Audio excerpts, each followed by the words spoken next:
नमस्कार मंडळी, तुम्ही कढईमध्ये अंडे पाहत आहात। आज आपण अंड्यापासून तयार करणार आहोत अंडा बिर्याणी। खूप सोप्या पद्धतीने आणि झटपट रेसिपी आहे आणि कोणालाही जमेल इतकी सोपी रेसिपी आहे। चला तर मग मंडळी, वेळ वाया न घालवता झटपट रेसिपीला सुरुवात करूया। तर बिर्याणी करण्याकरिता सर्वप्रथम आपण तांदूळ शिजवून घ्यायचा आहे। तर इथे मी ऑलरेडी पातेल्यात पाणी गरम करण्यासाठी ठेवलं आहे। तर मी 2 वाटी तांदूळ भिजवला आहे, तर 4 वाटी पाणी घातलेलं आहे। तसंच ह्यामध्ये 2 ते 3 चमचे मीठ घालायचं आहे। मीठ जास्त घालायचं कारण असं की मीठ नंतर भात आपण शिजल्यानंतर पाणी नितळून काढणार आहोत, म्हणजे सगळं मिठाचं पाणी निघून जाईल। सोबतच अर्ध्या लिंबाचा रस घालायचा आहे, जेणेकरून आपला तांदूळ सुटसुटीत आणि मोकळा होईल। काही कोथिंबीर आणि पुदिन्याची पानं घातलेली आहेत। काही खडे मसाले आहेत, त्यामध्ये मिरं, लवंग, तेजपत्ता, हिरवी इलायची आणि 2 हिरवी मिरची कट करून घातलेली आहे। तर इथे मी ऑलरेडी तांदूळ अर्धा तास अगोदर भिजत घातलेला होता। स्वच्छ धुवून तो भिजवायचा, म्हणजे तो भात खूप छान असा फुलला जातो। तर इथे भात शिजतोय तोपर्यंत आपण एक मॅरिनेशन तयार करूया। तर इथे मी 1 वाटी दही घेतलेला आहे। त्यामध्ये 1 चमचा हळद, 1 मोठा चमचा लाल तिखट, 1 मोठा चमचा भरून धना पावडर आणि 2 चमचे इथे मी बिर्याणी मसाला घातलेला आहे। आणि थोडासा बिर्याणी मसाला बाजूला ठेवायचा आहे, तो आपल्याला सगळ्यात शेवटी लागणार आहे। तर हे सर्व मसाले घालून हे दही फेटून ठेवायचं आहे, हे आपल्याला नंतर कामाला येईल। तर आता मंडळी, आपण पाहूयात की आपला तांदूळ शिजला आहे की नाही। तांदूळ फक्त आपल्याला 70% शिजवायचा आहे, जास्त काही शिजवायचा नाही। हा अशा पद्धतीचा फक्त तांदूळ तुटला की समजायचा हा राईस शिजलेला आहे, तो आपण गाळून घ्यायचा आहे।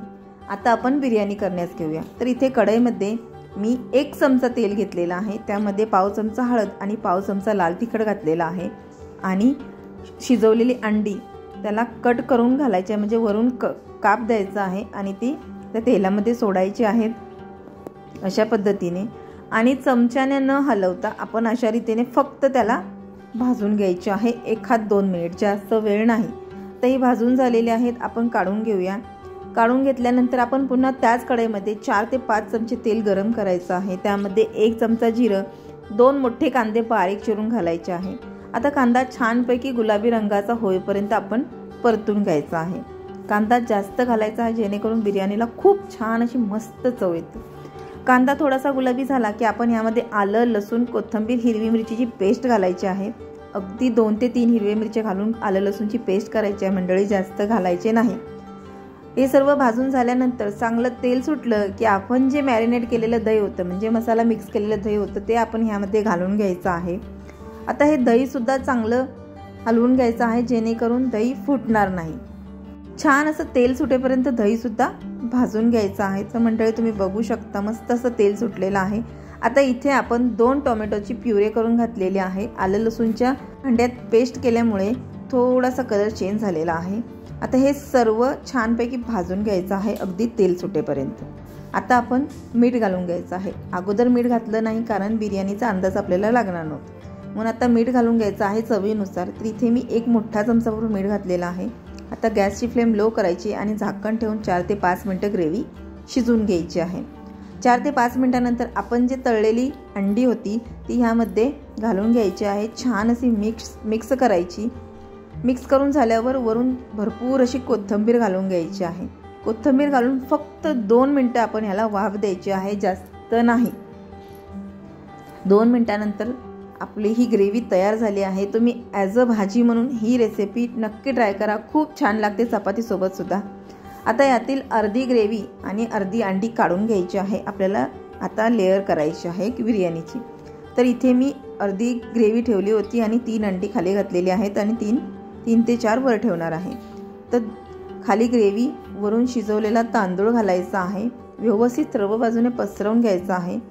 जसं की मी म्हटलं होते, बिर्याणी मसाला थोडासा बाजूला काढून ठेवायचा आहे।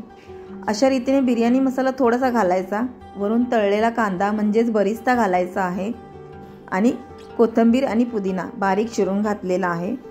आता ही झाली एक लेअर। आता आपण दुसरी लेअर सुद्धा सेम करून घ्यायची आहे। वरून भाजी पसरवायची, पुन्हा तांदूळाची लेअर करायची आणि वरून कांदा, बिर्याणी मसाला, कोथिंबीर आणि पुदिन्याची पानं घालायची आहे। सर्वात शेवटी आपण ह्यामध्ये अशा रीतीने तूप पसरवून घ्यायचं आहे। आळलेलं तूप होतं म्हणून मी अशा रीतीने घातलेलं आहे।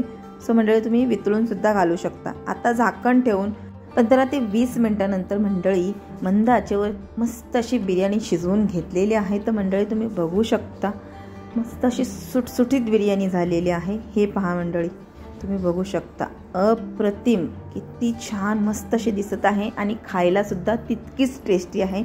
तर मंडळी तुम्ही एकदा ही रेसिपी नक्की ट्राय करा आणि मला कमेंट करून नक्की कळवा की तुम्हाला ही रेसिपी कशी वाटली।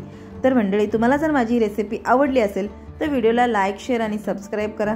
सोबतच बेल आयकॉन बटन दाबायला अजिबात विसरू नका, जेणेकरून तुम्हाला नवनवीन रेसिपीचे नोटिफिकेशन येत राहतील।